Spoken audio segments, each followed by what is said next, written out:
Alright, I just finished repairing this Pioneer PL-530.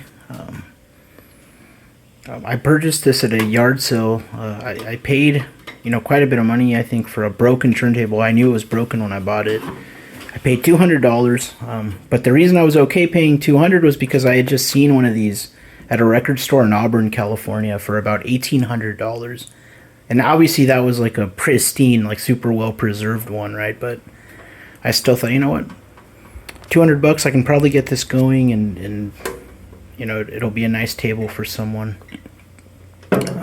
Dust cover is obviously not clear anymore. It's pretty fucked up, actually. I'm 90% sure I'm gonna replace that. You can see it's got a crack in the corner. Turntable itself, the top of it is gorgeous, I think. It does have some peeling vinyl, so for some reason Pioneer put some really cheap vinyl wrapping on these really high-end turntables at the time. Almost all examples I see online are peeling. Just is what it is. You can replace this obviously with really nice veneer, and a lot of people do that and they look fucking awesome after that. But yeah, other than that, it had a lot of small issues. Stuff that needed to be cleaned, old lube that was kind of gummed up. Stuff was kind of locked. So I cleaned that all out, I lubricated everything, but the biggest problem was that this micro switch was broken.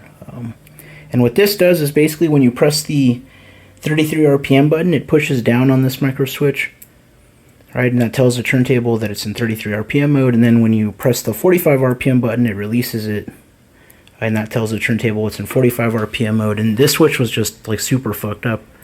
I took a multimeter to it, and the readings were all over the place. And I couldn't find this exact part. See, this is an old kind of Japanese micro switch. I could find used versions of it for like $30 on eBay, but I couldn't find a new one. And I wasn't going to pay $30 for a micro switch. But I did find this part here. Let's see if I can get the camera to focus. It's made by a company called Omron. You see the name there, Omron. And this is actually a drop-in replacement for the original micro switch. So if you need one of these, this is the part number. It's D3V-6G-1C24-K. This literally just drops in. The terminals are kind of organized differently than the original ones, so just keep an eye on that. But yeah, super easy to solder in. And yeah, the turntable does work now. I replaced the switch, cleaned, lubricated everything, and let's have a listen. I will say that as far as first impressions regarding sound, I mean, this turntable, the first time I heard it play a record, I thought, holy shit, that sounds really good. Something about it, it's like loud, I think, for lack of a better word. So yeah, let's try it. You see the automatic mechanism still works perfectly. Slow descent down onto the record. That pop you heard is a scratch in the lead out groove of this specific record.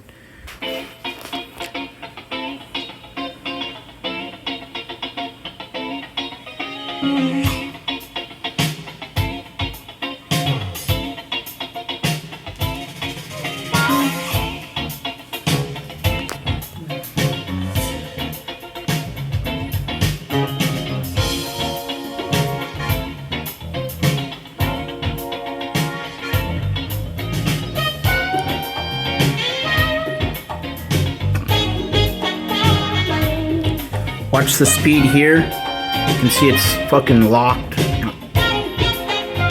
It's holding speed perfectly.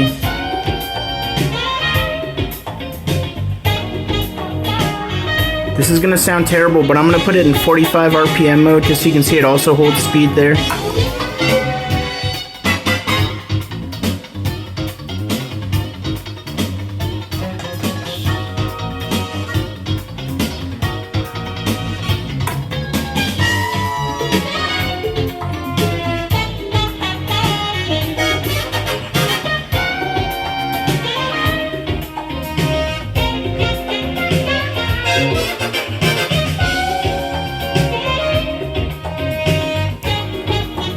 So yeah, overall just a beautiful table. I'm excited to get this replaced. I think it'll look a lot better after that.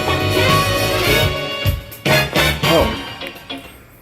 So you can see that it also stops and returns back to its tone armrest.